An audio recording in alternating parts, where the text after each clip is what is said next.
কেমন হয় হাতের নাগালে যতটুকু মশলা আছে ততটুকু দিয়ে যদি এত সুন্দর একটা রেসিপি তৈরি করা যায়। আমরা অনেকেই মনে করি সুন্দর রেসিপি মানেই না জানি কত রকমের মশলা লাগে, কিন্তু না, খুব কম সময়ের মধ্যে আর একদমই ঘরে থাকা উপকরণ দিয়েই তৈরি হয়ে যায় মজাদার রেসিপি। তো শুরু করি। আসসালামু আলাইকুম everyone, welcome to my new video. তো এইখানে আমি 2 কেজি মুরগির মাংস নিয়েছি আর পিসগুলো একটু বড় বড় করেই রেখেছি। আর এখন এটাকে আমি একটু ম্যারিনেশন করে নেব। আর ম্যারিনেশনের জন্য আমি খুব বেশি কিছু দিচ্ছি না। 2 চা চামচ হলুদ গুঁড়ো, 1 চা চামচ মরিচ আর 1 চা চামচ লবণ। আর লবণের পরিমাণটা একটু কমই দিচ্ছি এখানে, কারণ পরবর্তীতে আমাদের লবণটা দিতে হবে। এর জন্য 30 মিনিটের জন্য মাংসটা রেখে দিচ্ছি ম্যারিনেশন করে। আর এখানে আমি 200 গ্রাম তেল দিয়ে দিচ্ছি, এর চেয়ে বেশি প্রয়োজন নেই। আর এই তেলটা দিয়েই আমরা পুরো রান্নাটা করে নেব।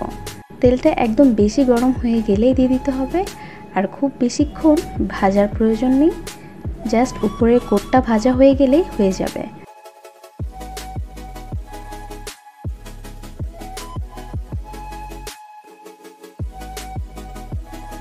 আর এখন এই যে মাংসগুলো তুলে নিলাম।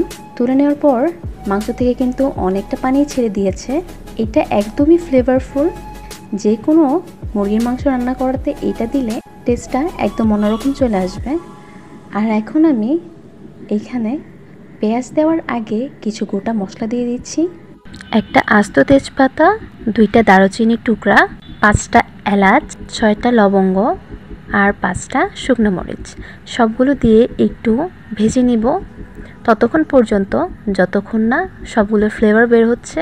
ফ্লেভার বের হয়ে গেলেই দিয়ে দিতে হবে 1 কাপ পেঁয়াজ কুচি।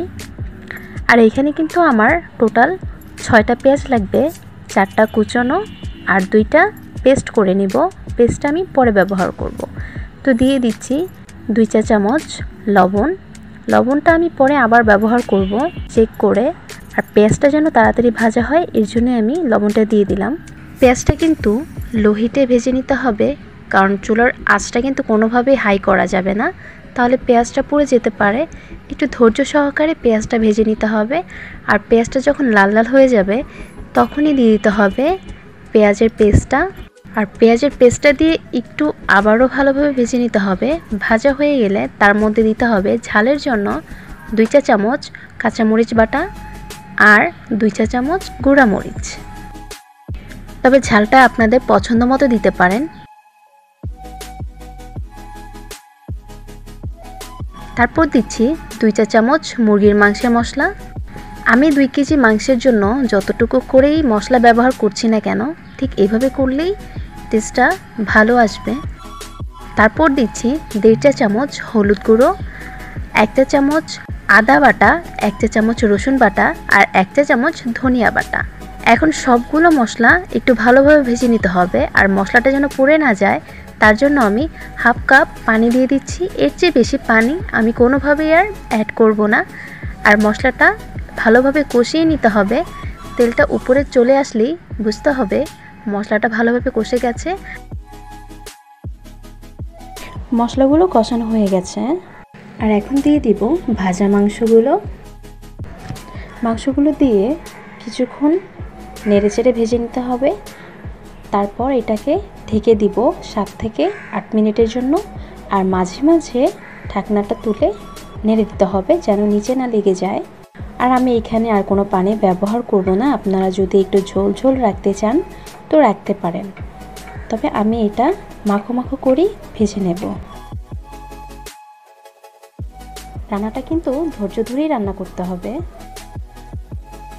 আর অবশ্যই খেয়াল রাখতে হবে যেন কোনোভাবেই নিচে না লেগে যায়। মোটামুটি রান্নাটা শেষ, আর কিছুক্ষণ রান্না হলেই হয়ে যাবে। রান্না শেষ, এখন নামিয়ে নিব। আর দেখিয়ে দিচ্ছি ঠিক কেমন হয়েছে।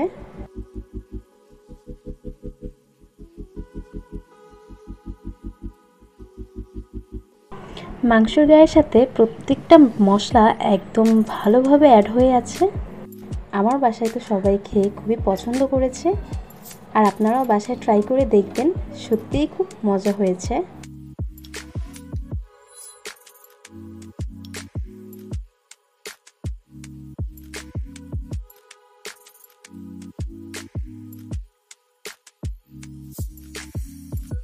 তো ভিডিওটি ভালো লাগলে অবশ্যই চ্যানেলটি সাবস্ক্রাইব করে দিবেন আর কমেন্টে প্লিজ জানাবেন।